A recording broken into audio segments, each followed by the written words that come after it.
Halo, assalamualaikum warahmatullahi wabarakatuh. Selamat malam buat teman-teman semuanya, khususnya yang ada di YouTube Solusi Utang MB. Bagaimana kabarnya hari ini? Saya berharap teman-teman semuanya dalam keadaan sehat walafiat ya. Hari ini yang mau kita bahas adalah 102 pinjol. Ini sebenarnya sudah nggak sah ya. Kenapa saya bilang ini sudah nggak sah?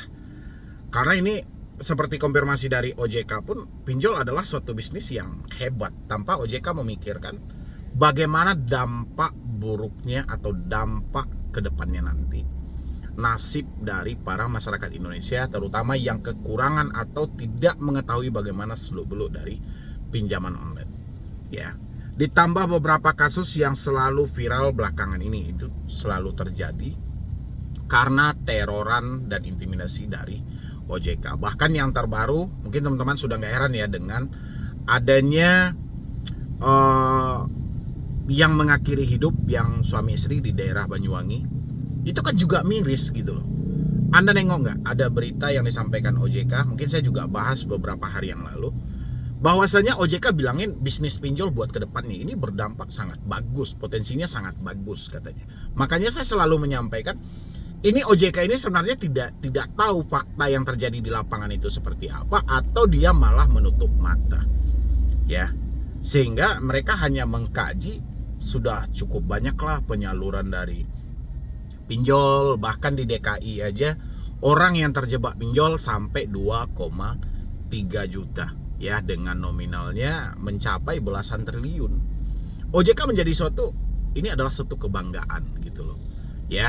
Dan sebelum saya lanjutkan ini juga buat teman-teman semuanya yang belum support channel ini, boleh disupport dulu, boleh didukung dulu. Yang mau bergabung di grup WhatsApp juga boleh bergabung dulu ya.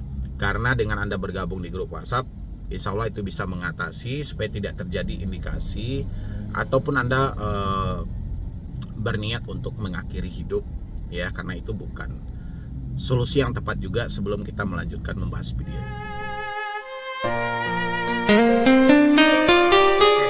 102 pinjol yang saya bilangin tidak sah. Kenapa saya bilangin ini tidak sah ya? Memang ini telah dikeluarkan izinnya oleh OJK. Dan OJK telah membentuk semua undang-undang yang ada. Tapi permasalahannya tidak pernah dikaper OJK sampai detik ini. Bahkan begitu banyak teman-teman semuanya yang mengeluhkan segi penagihan. Ya, kita bahas segi penagihan aja dulu. Betapa kurang ajarnya debt collector yang selalu menghina dan mencaci maki teman-teman semuanya, terutama yang telat bayar dan gagal bayar. Terus apa yang bisa dilakukan OJK? OJK hanya berkata cuma satu: selesaikan secara internal. Ini kan gila gitu loh ya. Orang-orang menyampaikan tentang keluh kesah dari segi penagih ya, tapi OJK menyampaikan selesaikan secara internal. Kalau ini diselesaikan secara internal dan orang-orang komplain soal penagihan dari pinjol legal atau 102 pinjol legal saat ini, yang terjadi adalah si pinjolnya malah berkilah, dan itu tidak dari mereka ya.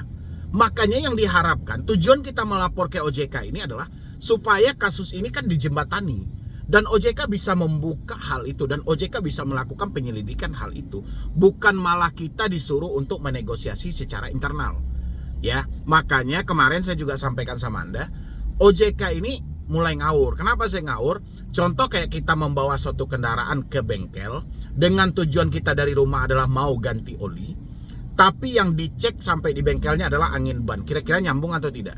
Kira-kira Anda enak atau tidak? Ya, pastinya nggak nyambung, dan pastinya Anda akan komplain saat itu gitu loh. Dan itu juga lah yang dilakukan oleh OJK. Tujuan kita melaporkan segi penagihan yang kurang ajar, yang kita diteror, kita diintimidasi, kita ditakut-takuti. OJK meminta kita untuk negosiasi secara internal.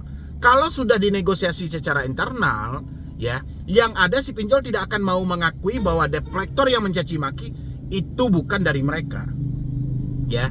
Disinilah letak tidak nyambung. Memang ruang pengaduan itu ada ya. OJK membentuk pengaduan, semua pengaduan boleh laporkan ke sini, tapi soal ditanggapi atau tidak itu ya terserah aja ya. Kalaupun ditanggapi hasilnya seperti itu. Saya tanya dulu buat teman-teman semuanya, siapa yang sudah pernah melaporkan tentang 102 pinjol legal ini? Terserah dari pinjol manapun, yang penting itu legal dan resmi OJK, dan Anda laporkan ke OJK dengan pola penagihan yang tidak manusiawi ya. Terus apa jawaban OJK?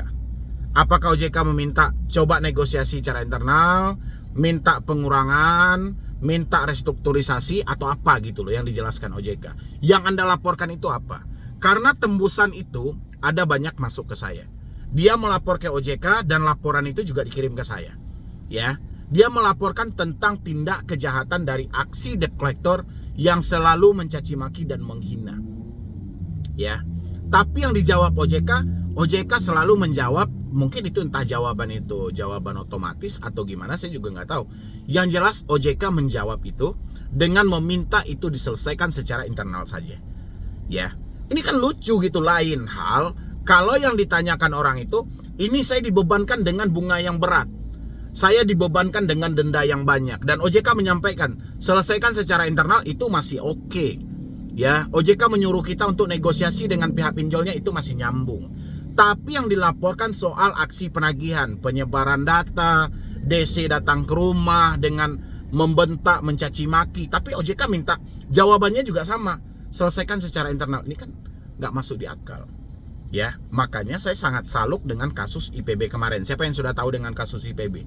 Ya, IPB berhasil memviralkan hal itu. Berapa banyak mahasiswanya yang terjebak dengan pinjaman online dan pay letter dengan iming-imingan investasi. Tapi mereka berhasil memviralkan. Yang saya lihat di situ adalah keviralannya ini, sehingga memancinglah untuk OJK masuk ke dalam itu karena ada media. Ya, memang nggak salah, di zaman ini adalah zaman pencitraan banget.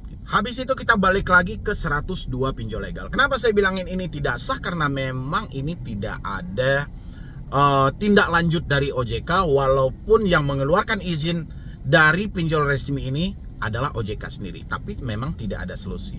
Dan wajar kalau detik ini Anda menyatakan, oh saya udah ogah bang, saya udah nggak mau lagi bayar. Ya oke, itu nggak ada masalah. Ya, karena memang tidak ada solusi lagi.